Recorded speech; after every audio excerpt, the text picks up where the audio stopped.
नीतीश कुमार के मंत्रिमंडल में यादवों के दबदबा को देखते हुए कांग्रेस ने न सिर्फ सवाल पूछा बल्कि बड़ी मांग कर दी है। दरअसल बिहार में जातीय गणना के बाद अब नीतीश और तेजस्वी यादव खुद जाल में फंसते नजर आ रहे हैं।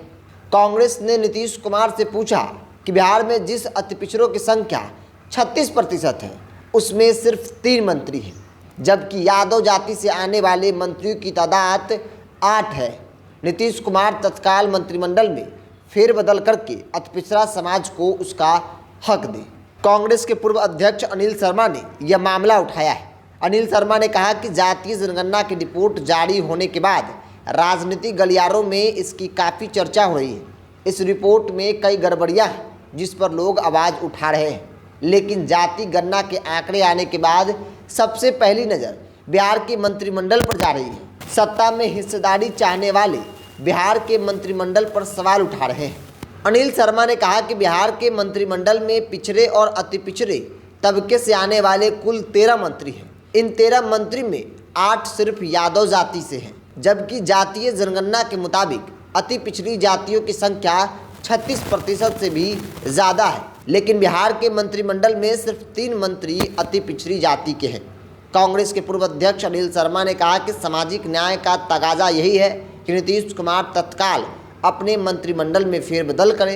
उन्होंने कहा कि जाति गणना की रिपोर्ट आने के बाद ये कहा जा रहा है कि जिसकी जितनी संख्या भारी उसकी उतनी हिस्सेदारी। इस नारे को अमल में लाया जाए तभी इसका फ़ायदा न सिर्फ नीतीश कुमार को बल्कि बिहार में बने महागठबंधन को मिलेगा। तो बिहार में जातीय जनगणना हुई, आंकड़े सार्वजनिक कर दिए गए और सार्वजनिक होने के साथ लालू प्रसाद यादव हो, तेजस्वी यादव हो या फिर पूरी आरजेडी की कर ले, लगातार यह मांग कर रही थी कि जिसकी जितनी संख्या भारी उसको उतनी हिस्सेदारी मिलनी चाहिए। अब कांग्रेस ने भी लगे हाथ बड़ी मांग कर दी और कहा कि अगर आपका यह स्लोगन है तो फिर अति पिछड़ों के नाम पर 8 यादव ही क्यों, 36% वालों में मात्र और मात्र 3 मंत्री बनाया गया।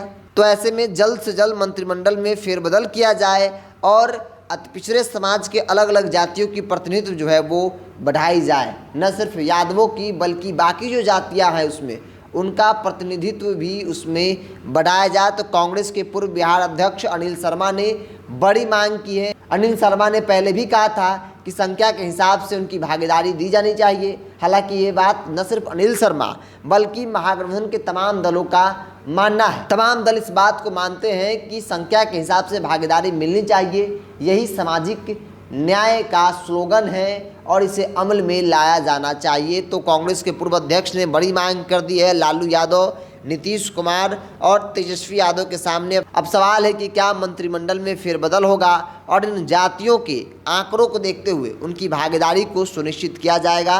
क्योंकि इसी महागठबंधन की सरकार ने जाति जनगणना कराई और डंके की चोट पर यह कह रही है कि हमने जो कहा वो कर दिखाया है। तो अब ऐसे में अब उस स्लोगन पर अमल करने की जरूरत है, जो स्लोगन के साथ लगातार ढोल नगाड़े पीटे जा रहे हैं। और कांग्रेस ने इस बीच मांग कर दी है कि जल्द से जल्द मंत्रिमंडल में फेरबदल करके हर एक जातियों की प्रतिनिधित्व वो बढ़ाया जाए, जिसकी जितनी संख्या है उसके हिसाब से उनकी भागीदारी को सुनिश्चित किया जाए।